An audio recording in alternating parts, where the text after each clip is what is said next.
El segundo patrón en el que vamos a trabajar es un patrón que captura las ideas de la sección 3 de la primera parte de la práctica 5 y que tiene que ver con aquellos problemas en los cuales uno tiene una lista, inicialmente, vamos a decir A1, A2, a n,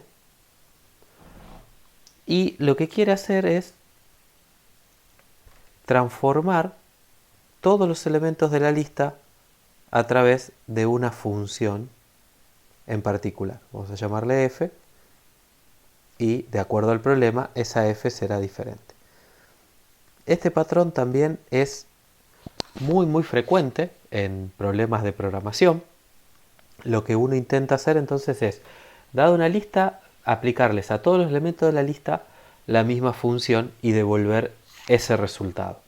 Devolvemos la misma cantidad de elementos, a diferencia, por ejemplo, de filter, en el cual podíamos devolver entre 0 y la cantidad original de elementos. Esto ocurre muy frecuentemente en muchísimos problemas y a este patrón es lo que se llama el patrón map.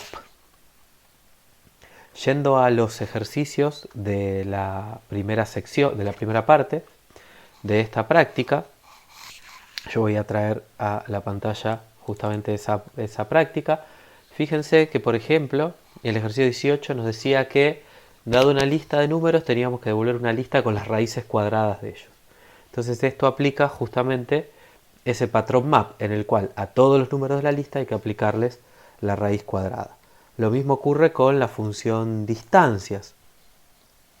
Bueno, en este ejercicio decíamos, ahí no es una transformación de números en números, es una transformación de posenes en números, pero aplica el mismo concepto. Dado una lista, en el caso del ejemplo, de 3 posiciones, nosotros devolvemos una lista de 3 números, que son las distancias al origen de coordenadas de cada una de esas posiciones.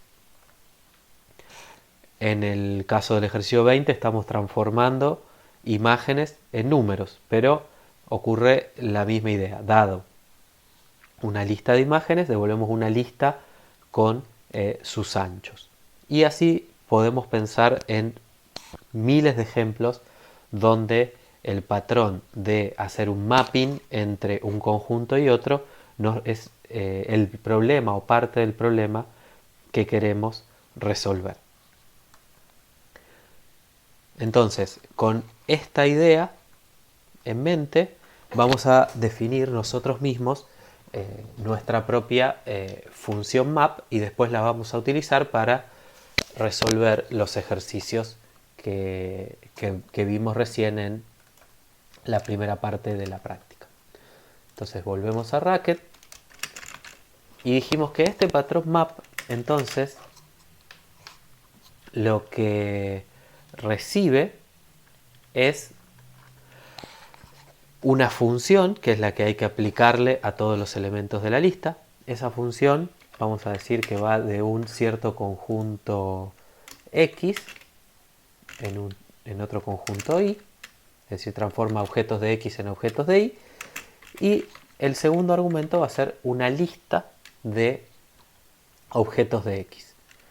Como resultado, yo voy a obtener una lista de objetos de Y, que serían el resultado de aplicar el primer argumento a cada uno de los elementos del segundo.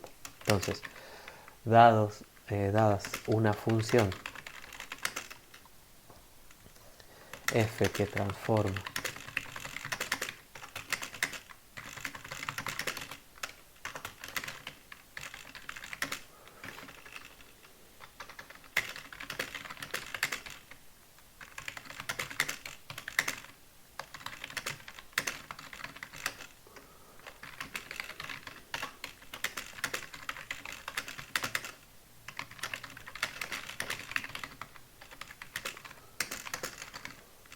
bien. Entonces, vamos a pensar algunos ejemplos.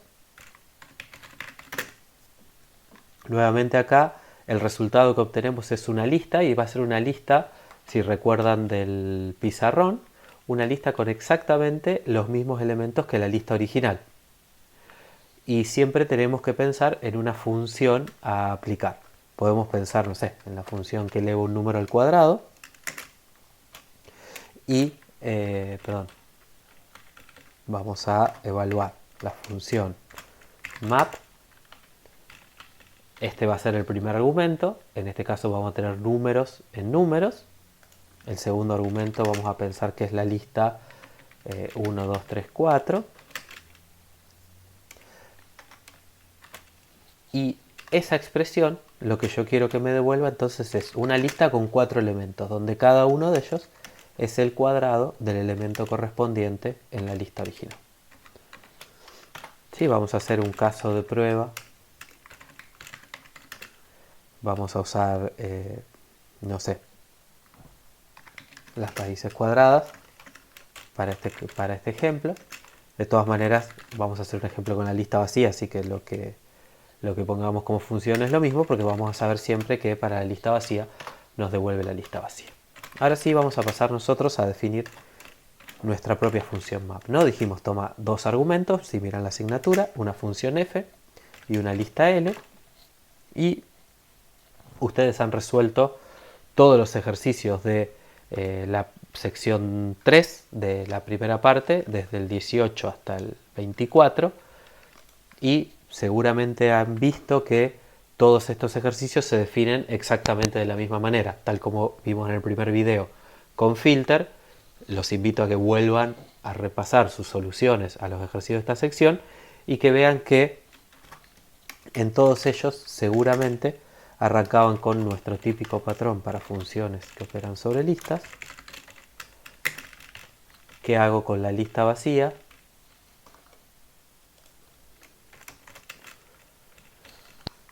¿Y qué hago con una lista que es un cons?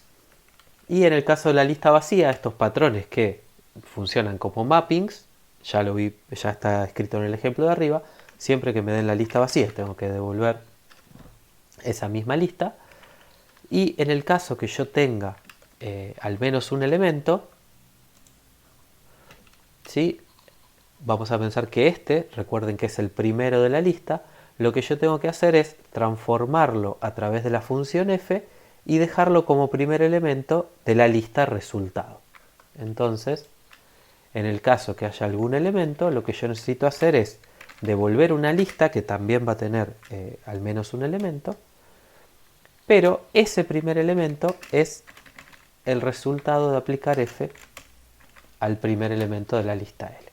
Ese es el primer elemento de la lista resultado. Y lo que sigue es simplemente hacer un map de f en el resto de la lista. Y esto irá aplicando paso a paso la función f a todos los elementos e irá construyendo la lista resultado.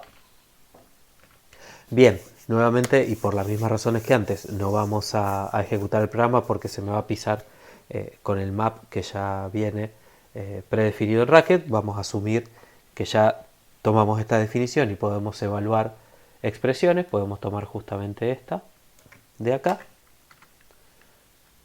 Y siempre que yo esté en el contexto de estudiante intermedio, puedo utilizar directamente map y obtener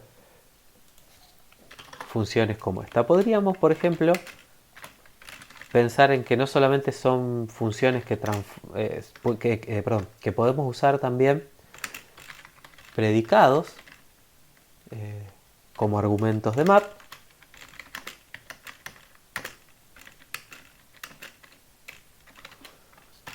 Y en este caso vamos a obtener una lista de booleanos como resultado, una lista de 6 booleanos. También podemos predecir que los 3 primeros van a ser verdaderos, después 2 falsos y después un verdadero. Bien, acá lo único importante es que map le va a aplicar la función a todos los elementos de la lista y me va a devolver la lista con ese resultado.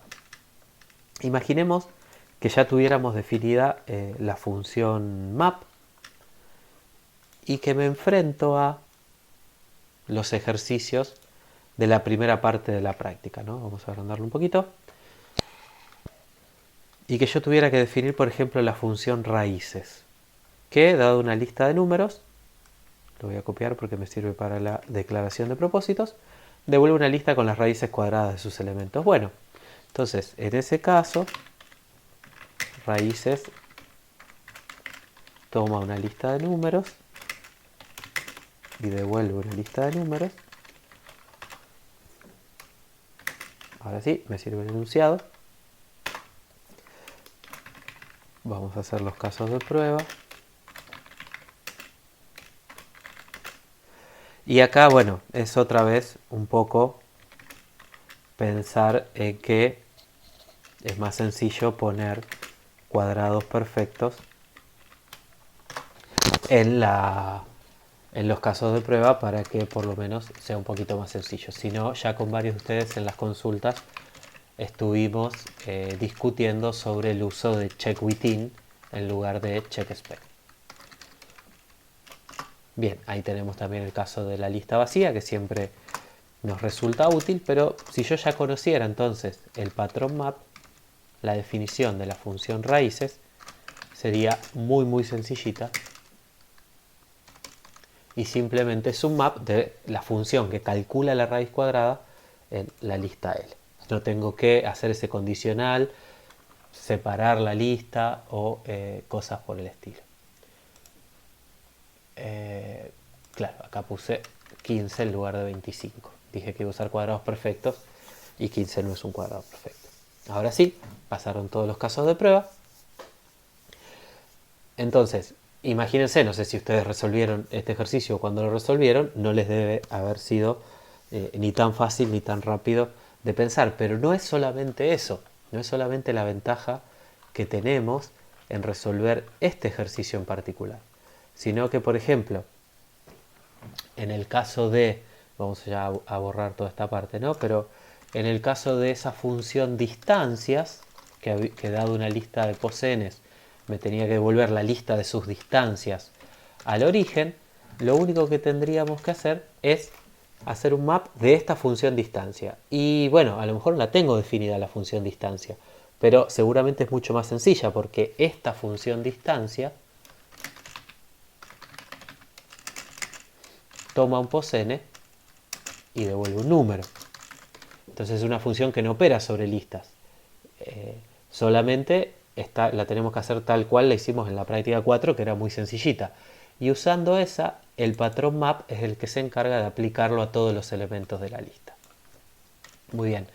Los invito entonces, así como los invita a la segunda parte de la práctica 5, a que repasen todos los ejercicios de la sección 3 e intenten resolverlo usando map, ¿no? Yo hice el caso de raíces, pero el caso de distancias va a ser exactamente igual. El caso de ancho para las imágenes, bueno, ustedes tendrán que pensar cuál es la función sobre la que hay que hacer map. Pero una vez que identifican cuál es la función, después es simplemente usar map de esa función en la lista. No hay que ver si la lista es vacía, si no es vacía, e ir desarmando y rearmando la lista de resultados. Solamente poniendo un map, todos estos ejercicios se resuelven. Esa es la ventaja justamente de encontrar un patrón en común para resolver toda esta clase de problemas.